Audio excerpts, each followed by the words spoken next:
Success TV நேயர்களுக்கு என்னோட வணக்கம்.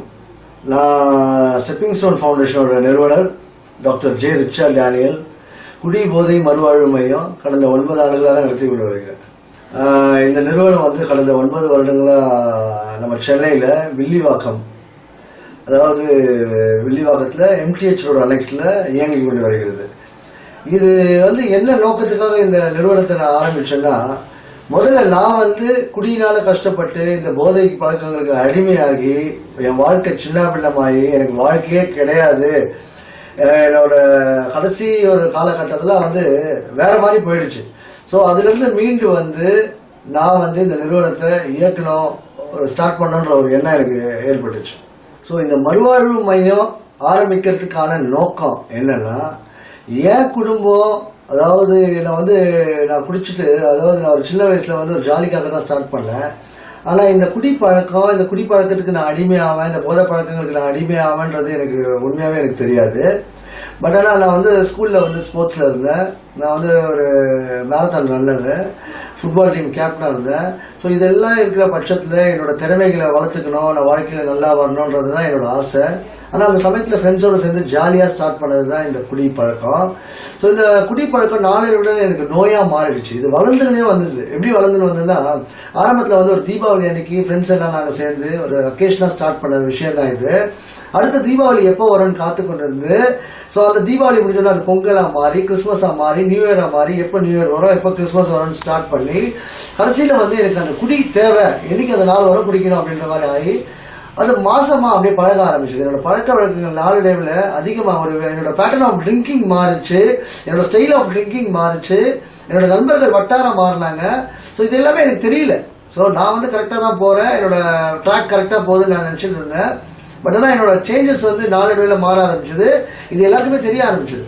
அதாவது என்னை சுற்றி இருக்கிறவங்க, என்னோட ஃபேமிலி மெம்பர்ஸ், எங்கள் அப்பா அம்மாவுக்கு என்னோட பிஹேவியர் மாறுதுன்றது தெரிய ஆரம்பிச்சது.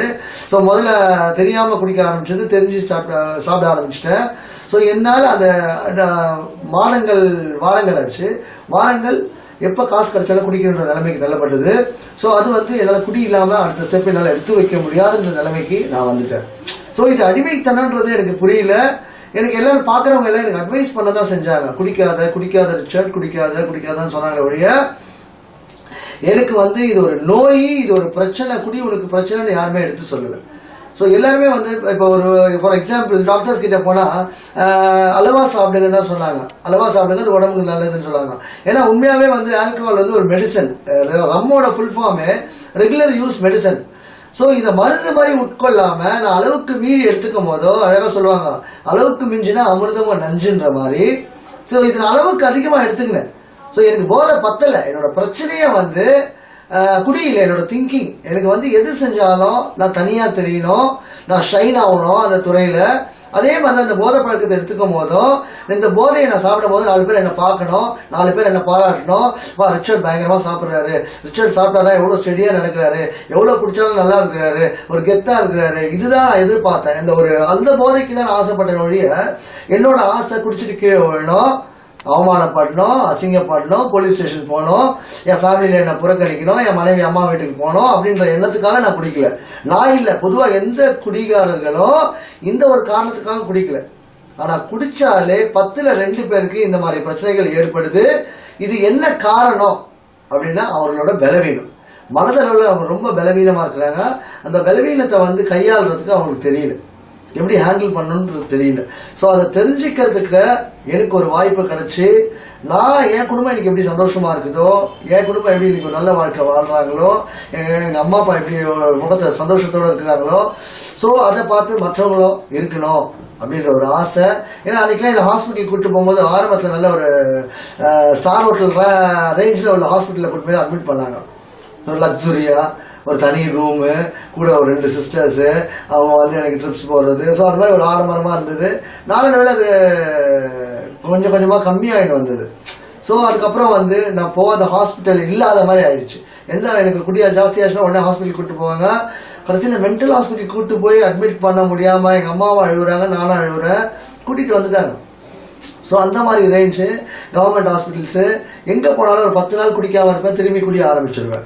என்னால் குடியை நிப்பாட்ட முடியல, எனக்கு நிப்பாட்டுறதுக்கான வழி ப்ராப்பரான தெரியல, அவ்வளோதான். இது ஒரு நோய்னு யாருமே எனக்கு புரிய வைக்கல. கடைசியில் நான் அதாவது ஒரு மறுவாழ்வு மையத்துக்கு இதே மாதிரி நாங்கள் நடத்துகிற மாதிரி ஸ்டெப்பிங் ஸ்டோன் மாதிரி ஒரு மறுவாழ்வு மையத்துக்கு போய் அங்கே என்னை அழகாக புரிய வச்சாங்க, உணர வச்சாங்க. வாழ்க்கைனா என்ன, குடினா என்ன, குடி ஏன் நோயின்னு சொல்றோம், குடி நோய்னா என்ன, உனக்கு ஏன் அந்த நோய் வந்திருக்கு, இந்த நோயிலிருந்து எப்படி மீண்டு வர்றது, ஸோ இதுக்கான முறைகள் என்ன, வழிமுறைகள் என்ன, ஸோ இதுக்கு நான் எதை தியாகம் பண்ணணும், எதை நான் செய்யணும், எதை செய்யக்கூடாது, ஸோ அந்த வித்தியாசம் பார்க்கறதுக்கு எனக்கு அறிவு இருக்கா. ஏன்னா பொதுவாக ஜென்ரலாக எல்லாருக்குமே அறிவு இருக்குது, பட் ஆனால் அதுக்கு மேலே விஸ்டம் வேணும், ஞானம் கண்டிப்பாக அவசியம். ஸோ எனக்கு குடிக்கிற காலகட்டத்தில் நான் நிறைய பேருக்கு ஹெல்ப் பண்ணியிருக்கிறேன். நிறைய பேர் பிரச்சனை நான் முன்னாடி போய் நின்று இருக்கிறேன். ஃப்ரெண்டுக்கு ஒரு பிரச்சனை முன்னாடி போய் நான் தான் ஃபர்ஸ்ட் நிற்பேன். இதெல்லாமே பண்ணியிருக்கிறேன். ஆனால் என் குடும்பத்துக்கு நான் பண்ணது கிடையாது, எனக்கு நான் பண்ணது கிடையாது. ஸோ இது அடுத்தவங்களுக்காக நான் எல்லாம் பண்ணேன்னு சொல்லி நான் ஒரு சுய பட்சாதாபத்தை மாட்டிக்கினேன். என் வாழ்க்கை இப்படி ஆயிடுச்சு, என்னை யாரும் புரிஞ்சிக்க மாட்டாங்க, என் மனைவி என்னை புரிஞ்சிக்க மாட்டாங்க, என் பிள்ளைங்க என்னை புரிஞ்சிக்க மாட்டாங்க, அப்பா அம்மா என்னை புரிஞ்சிக்க மாட்டாங்கன்னு சொல்ல ஆரம்பிச்சிட்டேன். ஸோ இது எனக்கு அழகா எடுத்து புரிய வச்சாங்க. உன்னோட குணாதிசயங்கள் தான் உன்னை இப்படி மாதிரி ஆக்கிடுச்சு, உன்னோட எண்ணங்கள் சரியில்லை. ஸோ மருத்துவ ரீதியாக இது எப்படி புரிய வச்சாங்கன்னா, இப்போ ஒரு மறுவாழ்வு மையத்தில் இப்போ நாங்கள் எப்படி எடுக்கிறோம்னா, இப்போ கிளாஸஸ் 3 மாதம் ட்ரீட்மெண்ட்டு. இந்த 3 மாசத்துல முதல் மாதம் உடல் ரீதியாக அவருக்கு சிகிச்சை, உடல் ரீதியாக எப்படி, ஸோ அவருக்கு பிசிக்கலாக எந்தெந்த பகுதிகள் பாதிக்கப்பட்டிருக்கோ அந்த பகுதிக்கு எல்லாமே ஸ்பெஷலிஸ்ட்டை வச்சு அவங்களுக்கு சிகிச்சை கொடுக்குறோம். உடலில் இருக்க நச்சுத்தன்மை எல்லாம் வெளியெடுக்கிறோம். டீடாக்சிஃபிகேஷன். ஸோ அவருக்கு முதல்ல அவர் உடம்பு முதல்ல நல்லா ஆரோக்கியமாகணும். ஏன்னா உடம்பு நல்லா ஆனாதான் மனசு நல்லா ஆகும். ஸோ ஃபர்ஸ்ட் பிசிக்கல் ட்ரீட்மெண்ட், அதுக்கு முறையான டாக்டர்ஸ் வச்சு மருத்துவர்களை வச்சு அவங்களுக்கு மருந்து மாத்திரைகளை அவங்க என்ன மருந்து மாத்திரைகள் பரிந்துரை செய்கிறார்களோ அதை நம்ம அவங்களுக்கு வேலைக்கு கரெக்டாக பார்த்து கொடுத்து, அவங்களுக்கு பிபி இருக்கா, சுகர் இருக்கா, அவங்களுக்கு கை கால் நடுக்கம் எந்த அளவுக்கு இருக்குது, ஸோ அவங்க எந்த அளவுக்கு அப்சர்விங் கெப்பாசிட்டி இருக்குது, லிசனிங் கெப்பாசிட்டி இருக்கு, ஸோ இது எல்லாமே நம்ம வாட்ச் பண்ணி அவங்கள கொண்டு வரணும் இந்த 1 மாத காலங்கள். So next month psychological treatment, counselling, so மன ரீதியான சிகிச்சை. இதுதான் ரொம்ப ரொம்ப முக்கியமான விஷயம். அவங்களுக்கு மன ரீதியா நம்ம அவங்கள மோட்டிவேட் பண்றோம். ஸோ எனக்கு உடல் ஒத்துழைச்சாதான் மனசு ஒத்துழைக்கும். எப்படின்னா எல்லாருக்குமே இப்போ குடி குறிப்பிட்ட அளவு தான் செரிமானம் ஆகும்.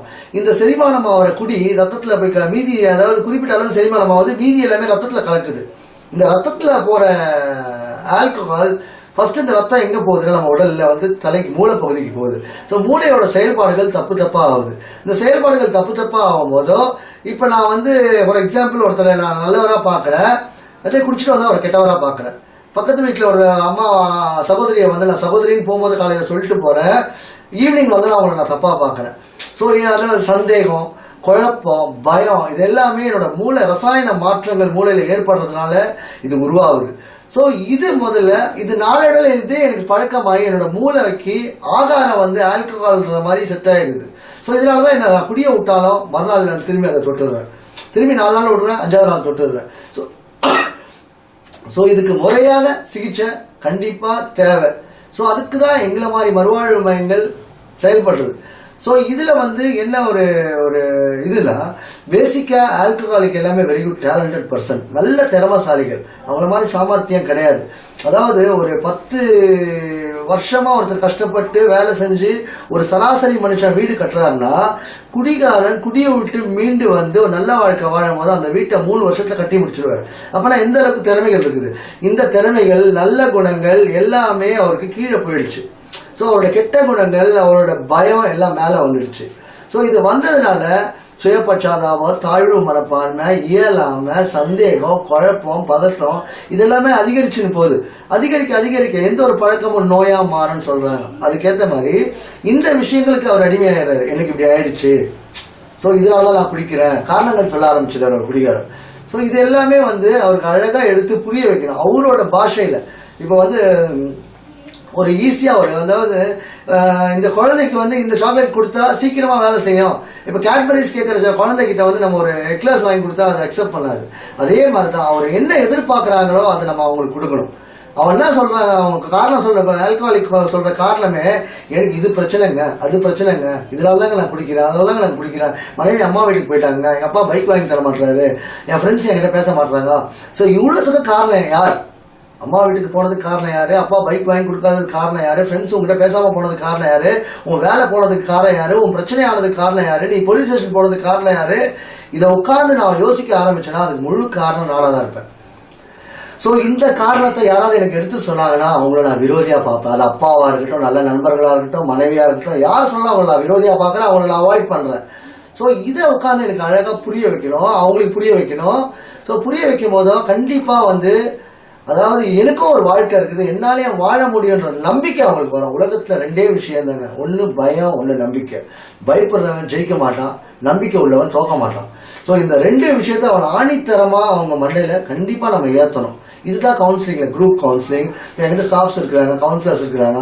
அவங்க அக்கா உட்காந்து அவங்களுக்கு அழகா அவங்களோட பிரச்சனை என்னப்பா, சரி இந்த பிரச்சனையை சொல்றேன், ஆனா அவங்களோட பிரச்சனை என்னன்னு சொல்லிட்டு அவங்களோட பிரச்சனையை ஐடென்டிஃபை பண்ணி நம்ம கொடுக்கணும். அவங்களுக்கு ப்ராப்ளம் எது, ஆனா அவர் நினைக்கிற ப்ராப்ளம் அவருக்கு கிடையாது, அவரோட ப்ராப்ளம் இதுதான்றதை நம்ம கவுன்சிலர்ஸ் அழகா அவங்களுக்கு எடுத்து சொல்லுவாங்க.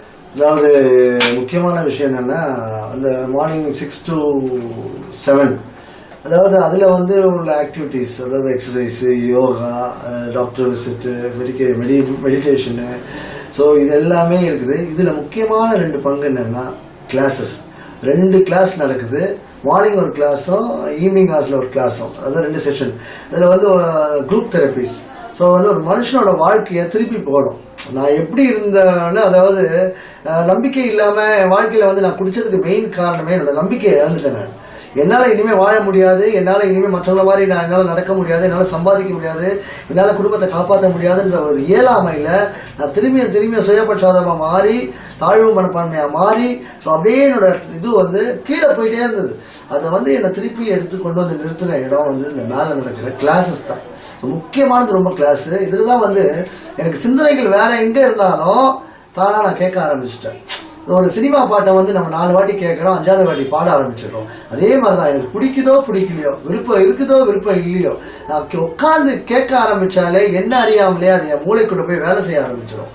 ஸோ அதே மாதிரி தான் இந்த கிளாஸ் ரொம்ப முக்கியமானது. நம்பிக்கை இல்லாதவனுக்கு நம்பிக்கையை கொடுக்கறது. அதாவது ஒரு சிகிச்சை, மறுவாழ்வு, குடிபோதை மறுவாழ்வு மையம் அப்படின்னா பொதுவாக இப்போ என்ன, குடிபோதை மறுவாழ்வுன்னா அடிக்கிறாங்க, சித்திரவதைப்படுத்துறாங்க, கொடுமைப்படுத்துறாங்க. ஸோ என் பெத்த குழந்தைய கூட என்னால் அடித்து திருத்த முடியாது. ஸோ அப்படி இருக்க பட்சத்தில் இதை எப்படி என்னால் செய்ய முடியும்? ஸோ அவங்களுக்கு முக்கியமாக அவங்க குடிச்சு நோயாளி ஆனதுக்கு அவங்க பொறுப்பே கிடையாது. ஸோ அவங்களுக்கு அந்த குடி தான் காரணம். ஸோ அவங்களோட நோய், அந்த நோயின் தன்மை என்ன, அந்த நோய் வளரும் தன்மை, மறுக்கும் தன்மை, ஸோ அந்த நோய் எதனால் எனக்கு வந்தது, ஸோ இதெல்லாமே 10 பேர் குடிக்கிறாங்க, 2 பேர் மட்டும் குடிநோயாளி ஆகுறாங்க. ஏன் இந்த 2 பேர் மட்டும் குடிநோயாளி ஆகுறாங்க? காரணம் என்னோட பலவீனம். குடிக்கார வேறிட்டும் பண்ணல, தெரிஞ்சு பண்ணல, திமிர் எடுத்து பண்ணல. சொசைட்டியில் பார்க்கும் போது எல்லாருமே அவங்க அப்படிதான் சொல்றாங்க, வேறிடம் பண்றாரு, திமிர்ல பண்றாரு, கொழுப்புல பண்றாரு. பட் ஆனால் உண்மையாவே சொல்றேன், நான் ஒரு குடி நோயாளி குடிச்சிட்டு தான் பண்ற விஷயங்கள் தெரியாம தான் பண்றாரு. ஸோ அவர் தெரியாம பண்ணும்போது மறுநாள் காலையில் அவர் போதும் தெளிஞ்சு திரும்பி நீங்க கேள்விகள் கேட்கும் போதும் உண்மையாவே எனக்கு தெரியல, என்ன நடந்ததுன்னு தெரியல, கொஞ்சம் ஓவர் ஆயிடுச்சு, நாளையிலேருந்து குடிக்க மாட்டேன், இனிமேல் குடிக்க மாட்டேன், சத்தியமா குடிக்க மாட்டேன், குழந்தைய தாண்டுவாரு, மனைவி மேல சத்தியம் போடுவாரு, அம்மா மேல சத்தியம் போடுவாரு. ஆனா எதையுமே அவரால் கடைபிடிக்க முடியல. ஏன்னா அவரோட மைண்டை அவரால் பேலன்ஸ் பண்ண முடியல. ஸோ எக்ஸ்ட்ரீம் பர்சனாலிட்டி, இந்த பர்சனாலிட்டி தான் என்னோட ப்ராப்ளமே. அளவுக்கு மீறுறாரு எல்லா விஷயத்துலயும். அவர் சந்தோஷம் வந்தா ரொம்ப ஜாலியா இருக்கணும், துக்கம் வந்தா ரொம்ப சோகமா இருக்கணும், அதை பேலன்ஸ் பண்ண தெரியல. பணம் வந்தா உடனே ஒரு 10 நாள்ல செலவு பண்ணிடணும், பணம் இல்லைன்னா மூலையில போய் உட்காரணும். ஸோ டாம்பிக நடத்தை, மந்தாவா செலவு பண்றது. ஃபார் எக்ஸாம்பிள் பாத்தீங்கன்னா, மாமியார் வீட்டுக்கு 1 கிலோ கறி, ஒரு கோழி வாங்கி போவார், முழு கோழியை. அம்மாவுக்கு ஒரு 1/4 கிலோ கறி வாங்கி கொடுக்கறதுக்காக அவர் ரொம்ப வருத்தப்படுவாரு. இது நான் மந்தா. ஸோ கிராண்டியாஸ் பிஹேவியர், இதுதான் என்னோட பிரச்சனையே. ஸோ ஒரு எக்ஸாம்பிள் நியூஸ் பேப்பர்ல 1000 நல்ல விஷயம் போடுவான். என்ன மாதிரி ஒரு அடிக்ட், என்ன மாதிரி ஒரு நோயாளி எதை படிப்பாங்கன்னா, கள்ளக்காதல், கற்பழிப்பு, இந்த பேங்க்ல இதை கொள்ளடிச்சிட்டாங்க, அங்க இதை பண்ணிட்டாங்க. நான் இங்க உட்காந்துனே அந்த பேப்பர் படிக்கும் போதே நான் சொல்லுவேன், இது இப்படி பண்ணிருக்கலாமே, அதை பண்ணிருக்கலாமே ஐடியா கொடுப்பேன். ஸோ என்னோட திங்கிங் லெவல், அதாவது நல்லவங்களை கெட்டவனா பார்ப்பேன், கெட்டவங்களை நல்லவனா பார்ப்பேன். அன்பை யார்கிட்ட செலுத்தணும் தெரியாது, தேவையில்லாம ஒரு இடத்துல அன்பை கொடுத்துட்டு அதனால நிறைய அவஸ்தைகளையும் பிரச்சனைகளையும் போய் மாட்டிப்பேன். ஸோ இது எல்லாமே அழகா இந்த கிளாஸ்ல தான் புரிய வச்சாங்க.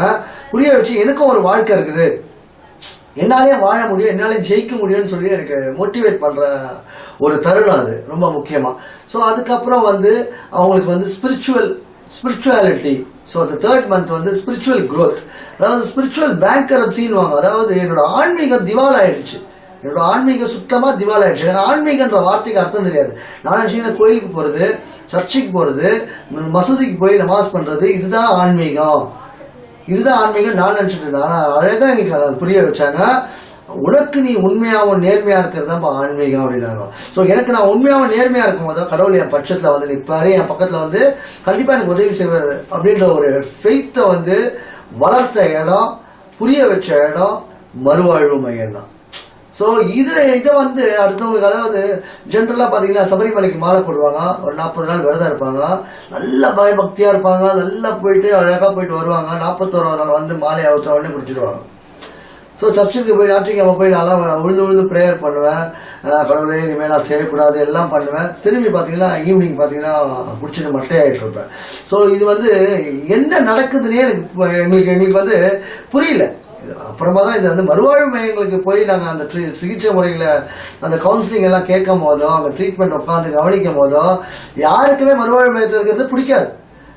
ஆனால் என் வாழ்க்கையை மாற்றி போடுற ஒரு இடம் அப்படின்னு தெரிஞ்ச உடனே அந்த இடம் எனக்கு கோயிலாக தெரிஞ்சுது. அதுக்கு முன்னாடி வரை அந்த இடம் எனக்கு ஜெயிலாக தெரிஞ்சுது. ஸோ என்னடா இவங்க நம்ம வீட்டில் வந்து நான் சுதந்திரமாக இருந்தால இங்கே வந்து ஒரு கட்டுப்பாட்டுக்குள்ள அவங்க வச்சு அவங்க என் உடல் ரீதியாகவும் மன ரீதியாகவும் ஆன்மீக ரீதியாகவும் மாத்துறாங்கன்னா சில நேரங்களில் எனக்கு ஏற்ற மாதிரி சில விஷயங்கள் இருக்கணும்.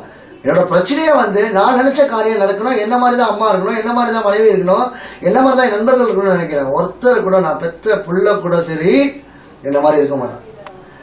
ஸோ அவரோட திங்கிங்கும் என் திங்கிங்கும் வேற மாதிரி தான் இருக்கும். ஸோ அதை ஐ ஷுட் அக்செப்ட் இட். நான் அப்படியே அக்செப்ட் பண்ணி வாழ்ந்தா மட்டும்தான் என் வாழ்க்கையில சக்சஸ். ஸோ வந்து உண்மையாக வந்து நான் விஷயத்த சொல்லிக்கிறதுக்கு ரொம்ப பெருமைப்படுறேன். ஏன்னா நான் வந்து ஒரு விஷயத்துக்கு பெருமைப்படுற விஷயம் என்னன்னா, நான் ஒரு குடிச்சு கஷ்டப்பட்டு நான் இன்னைக்கு ஒரு மறுவாழ்வை நடத்துறேன்னா ஒரு சராசரி மனுஷனும் என்ன மாதிரி ஒரு அப்நார்மல் பர்சனுக்கும் என்ன வித்தியாசம்னா, சராசரி மனுஷன் போனானா ஒரு வாட்டி திரும்பி பார்ப்பாங்க. என்ன மாதிரி ஒரு ஆள் நல்லா குடிச்சுக்கு நாசமாகி அதுல இருந்து மீண்டு வந்து நல்ல வாழ்க்கை வாழும் போதோ இந்த சமுதாயமே எங்களை திரும்பி பார்க்கும். இதுதான் நேர்களுக்கு நான் சொல்ல விரும்புகிறேன். இல்லைன்னா ஸோ எந்த ஒரு பழக்கமாக இருந்தாலும் அதுல இருந்து ஈஸியாக விடுபட முடியும். அதுக்கு கண்டிப்பா ஒரு வழி இருக்குன்றத ஆணித்தரமா இங்க நான் பதிவு பண்ணிக்க விரும்புறேன். ஏன்னா வந்து நிறைய பேர் அப்படிதான் இன்னைக்கு கஷ்டப்படுறாங்க. என்னால முடியாதுங்க, என்னால இதை விட முடியலங்க, என்னால அதை விட முடியலங்க. கண்டிப்பா அதுக்கு ஒரு வழி இருக்கு. ஸோ அதுக்காக தான் இந்த சக்சஸ் டிவியில வந்து நான் வந்து ரொம்ப ரொம்ப சந்தோஷமா இந்த நான் இன்டர்வியூ நான் கொடுக்குறேன். ஸோ இது கண்டிப்பா யாருக்காவது ஒருத்தருக்கு இதை பார்த்து கண்டிப்பா அவங்க வாழ்க்கை மாறும்னு நான் நம்புறேன். ஸோ எங்களை மாதிரி, அதாவது என்ன நான் இதுவரை நாங்கள் எங்களோட ட்ரீட்மெண்ட் சென்டர்ல எல்லா வசதி வாய்ப்புகளும் வச்சு அவங்களுக்கு சாப்பாடு முதற்கொண்டு தங்கறது முதற்கொண்டு எல்லா மருத்துவ வசதிகளும் அவங்களுக்கு பண்ணி அவங்களை உருவாக்கும் போது இருக்கிற சந்தோஷம் எந்த போதையாலும் கொடுக்க முடியாது. இன்னைக்கு வந்து பல மடங்கு சந்தோஷத்தோடு இன்னைக்கு நான் என் குடும்பத்தோடவும் என்னோட ஸ்டாஃப்ஸோடவும் என்னோட வாலண்டியர்ஸோடவும் இருக்கு. டீமா இது ஒரு டீம் ஒர்க்கா நாங்கள் பண்ணிட்டு இருக்கிறோம்னா டெடிகேஷன் தான், அர்ப்பணிப்பு. எந்த காரியத்திலயும் சக்சஸ் ஆகணும்னா அது கண்டிப்பா அர்ப்பணிப்பு தேவை.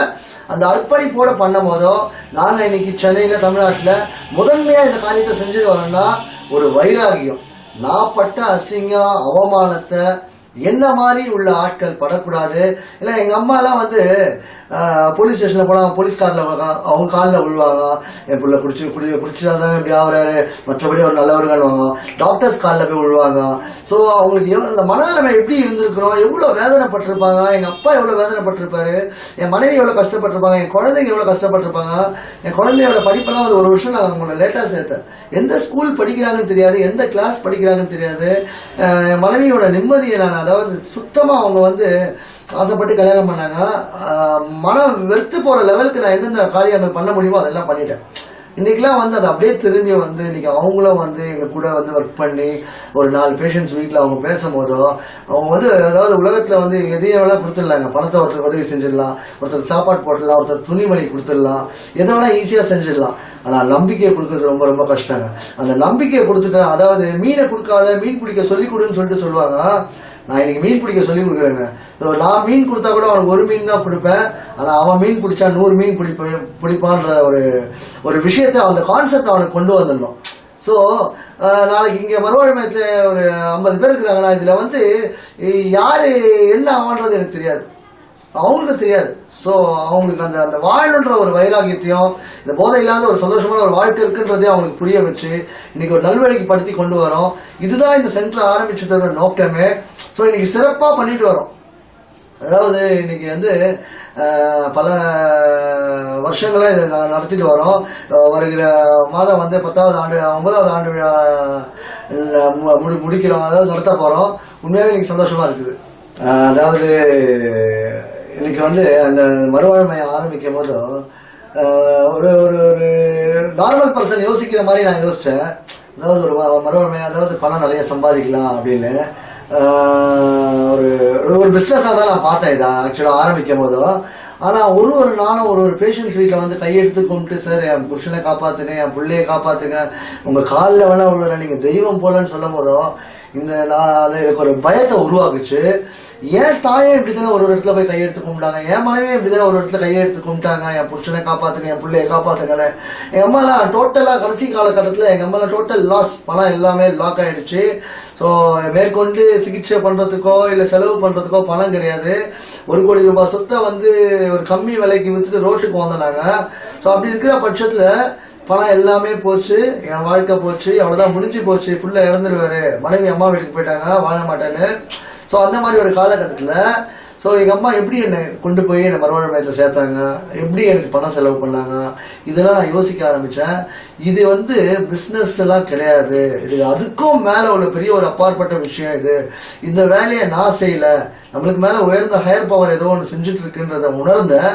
ஸோ அதுலேருந்து என்ன ஆரம்பிச்சு ஒரு மாதம் 2 மாதத்துல எனக்கு நிறைய மாற்றங்கள் ஏற்பட்டது. உண்மையான சந்தோஷம் எதுக்கு கண்டுபிடிக்க ஆரம்பிச்சேன். சார் என் வீட்டுக்கார் நல்லா இருக்காரு சார், என் புருஷன் நல்லா இருக்காரு சார், என் பிள்ளை நல்லா இருக்காங்க சார், உங்களால தான் சார் நல்லா இருக்காங்கன்னும் போதும் இவ்வளோ பெரிய பதவியா நம்மளுக்கு, இவ்வளோ பெரிய ஒரு சேவையா இது, இதை போய் நம்ம சாதாரணமா எடை போட்டுட்டோமே அப்படின்ற ஒரு பயம் எனக்குள்ள ஏற்பட்டுச்சு. ஸோ அந்த பயம்தான் இன்னைக்கு அதை முறையா செய்யணும், நல்லா செய்யணும், சிறப்பா செய்யணும்னு என்னை அழைச்சி கொண்டு போயிட்டு இருக்கு. அந்த ட்ராக்ல போயிட்டு இருக்குது. உண்மையா நல்லா இருக்குது. ரொம்ப அதாவது ரொம்ப சந்தோஷமா இருக்குது. அதாவது இன்னைக்கு வந்து நிறைய, அதாவது ரூட் காஸ் அப்படின்னா ஆல்கஹால் தான். ஒரு முதியோர்கள் எடுத்துக்கோங்க, ஒரு அனாதாசிரமம் எடுத்துக்கோங்க, ஒரு குழந்தைகள் காப்பகம் எடுத்துக்கோங்க, ஒரு பெண்கள் காப்பகம் எடுத்துக்கோங்க, எதை வேணா எடுத்துக்கோங்க, அதுக்கு மூல காரணம்னு பார்த்தீங்கன்னா குடி தான். இந்த குடி போதை பழக்கங்கள்ல இருந்தால் சிலங்கள்லாம் வேறு விட்டு கிளையாகி ஸோ நிறைய விஷயங்கள் போகுது. ஸோ இதுக்கு வந்து சிகிச்சை கொடுக்கறதுக்கு, இதுக்கு ஒரு மறுவாழ்மை நடத்துறதுக்கு உண்மையா I am very proud of it. இன்னொரு விஷயம் என்ன சொல்றேன்னா, அதாவது ரெக்கவரி பர்சன்டேஜ் முதன்மையா இருக்கிறோம் இன்னைக்கு. என்கிட்ட வந்து இன்ஃப்ராஸ்ட்ரக்சர்ஸ், அதாவது ஸ்டாஃப் ஸ்ட்ரக்சர் வந்து ரொம்ப ஸ்ட்ராங்கா இருக்கணும். அதாவது ஒரு ரொம்ப முக்கியமே ஒரு நிறுவனத்துக்கு, ஒரு மறுவாழ்வு மையத்துக்கு அந்த ஸ்டாஃப்ஸ் தான். அது ஒரு டீம் ஒர்க். இது நான் மட்டும் செய்யல, என்னோட டீம், மொத்த டீமும். அதாவது இங்கே வேலை செய்யற doctors, psychiatrist, nurses, counsellors, class எடுக்கிறவங்க, social workers, volunteers, even cook முதற்கொண்டு, செக்யூரிட்டி கார்டு முதற்கொண்டு, வார்டன் முதற்கொண்டு எல்லாருக்குமே ஒரு சிறப்பான பங்கு இருக்கு. இவங்க எல்லாருமே except doctors, psychiatrist, nurse, counsellors தவிர, because all they are professionals, அவங்க எல்லாமே படிச்சுட்டு துறை சார்ந்தவர்கள். ஸோ மீதி பேர் இந்த வாலண்டியர்ஸ் எல்லாமே வந்து என்கிட்ட ட்ரீட்மெண்ட் எடுத்து இங்கேயே சர்வீஸ் பண்ணி இன்னைக்கு இங்கேயே அவங்களுக்கு வேலை வாய்ப்பை கொடுத்து சிறப்பாக பணியாற்றுறாங்க. அதாவது என்னன்னா, தான் குடும்பம் எப்படி இருந்தது, ஸோ இன்னைக்கு வந்து இன்னொரு குடும்பத்தில் போய் நாங்கள் பார்க்கும்போது அந்த வீடு எப்படி இருக்குது, அந்த வீட்டோட நிலைமை எப்படி இருக்குது, அந்த அந்த அம்மாவோட கண்ணீர் எப்படி இருக்குது, அந்த மனைவியோட கண்ணீர் எப்படி இருக்கு, ஸோ அந்த அவங்க எப்படி புள்ள நல்லா ஆகுமா, நல்லா ஆகாதா, பிள்ளைய நம்ம திருப்பி நம்ம கையில் கிடைப்பாரா, கிடைக்க மாட்டாரா, வாழ்க்கை கிடைக்குமா கிடைக்காதான்ற ஒரு ஏக்கத்தில் இங்கே சேர்க்குறாங்க. அப்படி இருக்கும்போது அவங்க போய் அவங்களுக்கு ஆறுதலாக சொல்லி அவங்க அழைச்சி வந்து ஒரு பெரிய சேலஞ்சான விஷயம் என்னன்னா, ஒரு விருப்பத்தோட வரவனுக்கு சிகிச்சை கொடுக்கறது ஒரு பெரிய சேலஞ்ச் கிடையாதுங்க. விருப்பம் இல்லாதவனை விருப்பத்தை ஏற்படுத்துறது தான் சவாலு. அந்த சவாலை இன்னைக்கு ஸ்டெப்பிங் ஸ்டோன் ஃபவுண்டேஷன் வில்லிவாக்கம்ல செய்யறதுக்கு உண்மையாவே நாங்க எங்க டீம் எல்லாருமே பெருமைப்படுறோம். மேலும் அதாவது இந்த குடி, போதை, மற்ற பழக்க வழக்கங்கள்ல இருந்து மீண்டு வர்றதுக்கு வழி தெரியாம நிறைய இளைஞர்களும் சரி, நிறைய வாலிப பிள்ளைகளும் சரி கஷ்டப்படுறாங்க. அந்த மாதிரி எந்த சந்தேகமா இருந்தாலும் இந்த குடியிலிருந்து மீண்டு வர்றதுக்கு, போதை பழக்கங்கள்ல இருந்து மீண்டு வர்றதுக்கு ஆனா உதவிகள் எந்த நேரத்தில் தேவைப்பட்டாலும் இந்த ஸ்கிரீன்ல வர நம்பருக்கு கால் பண்ணுங்க. உங்களுக்கு உதவி செய்யறதுக்கு நாங்க தயாரா இருக்கிறோம். உதவி கேட்கறதுக்கு நீங்க தயாரா இருங்க. வணக்கம், என்னோட பேர் செல்வி. நான் இந்த ஸ்டெப்பிங் ஸ்டோன் ஃபவுண்டேஷனோட ட்ரஸ்டியா இருக்கேன். இப்போ நான் வந்து என் கணவர் குடிச்சிட்டு இருக்கும் போது பட்ட கஷ்டம்லாம் வந்து ரொம்ப அதிகம் நான் பட்டிருக்கேன். அது வந்து இங்கே வர ஒவ்வொரு குடும்பத்திலையும் வர லேடிஸ்னு வரும்போதெல்லாம் நான் பட்ட கஷ்டம் அனுபவம் வந்து அவங்களுக்கு எல்லாமே நான் சொல்லுவேன். நான் என்ன கஷ்டப்பட்டேன், இல்லை எங்கள் குழந்தைங்க என்ன கஷ்டப்பட்டது, நான் பட்ட கஷ்டம் அனுபவம் எல்லாமே சொல்லும் போது வந்து அது அவங்களுக்கு கொஞ்சம் ரிலீஃபாக இருக்கும்.